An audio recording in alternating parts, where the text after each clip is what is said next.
کمه زمانه کې چې آدم علی السلام په هغه زمانه کې محمد رسول الله نو الته زمانی جدا جدا دي ما ورته مرګري الله دې تعالی عقل درکې الته زمانی جدا جدا دي نو دلته علاقې جدا جدا دي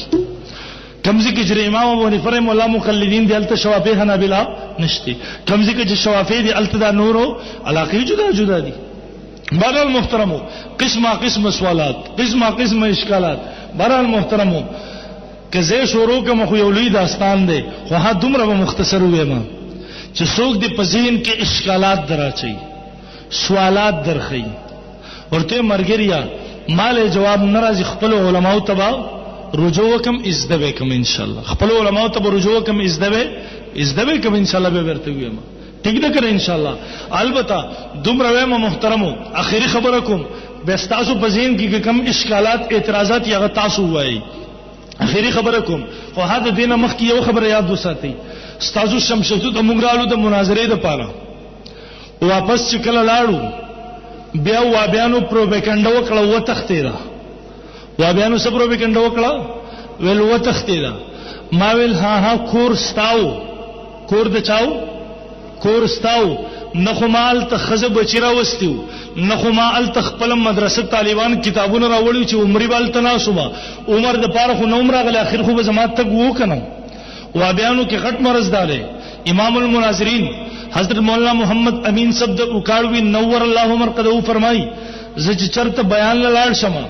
مناظره لاړ شمه چې کله بیان او مناظره پوره شو واپس لاړ شمه و بیان د اغازینو پوسټر چاپ شو مولانا وکاړو صاحب وتختیدو بس ټول عمر د پاره غو شمشدو ته نه راغلی کړه مناظره ختم شو واپس لاړو ستاو اجره وته پکې یو غنټه نو ټول عمر کې ناسو وسم پکې ناسي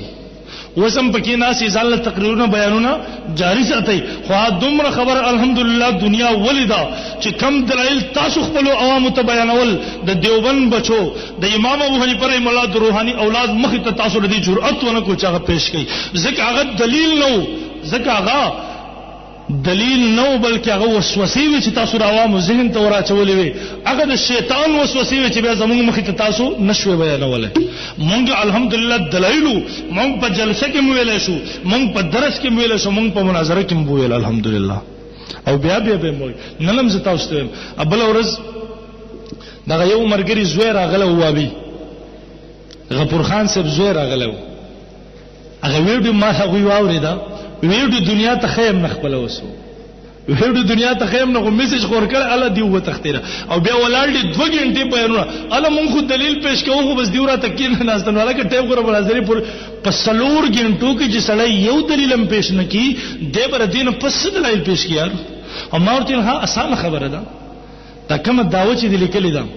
که په دې باندې وسم ته یو دلیل معلومه ما غزوی ته ویل د غفور خان صاحب ما پلان ته دی وایا چې زب خیر په خپل نه درځم کده زمانه الرجی ده مال نه راځي زب یو طالب درولېګم ما ورته صرف تکینه قاسم مولوی صاحب کینو او غفور خان صاحب کینو او تکینو صرف هغه مولوی صاحب یو دلیل ورته و یو دلیل خو ان شاء الله زستاسو په شمشادو کې بیا وما قیامت راتلی شي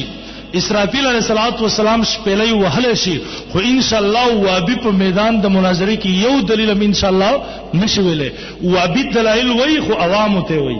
چې کله زموږ مخې راشي به د دلایلونو د څه پاک دی لکه خر سر چې خر نه پاک دی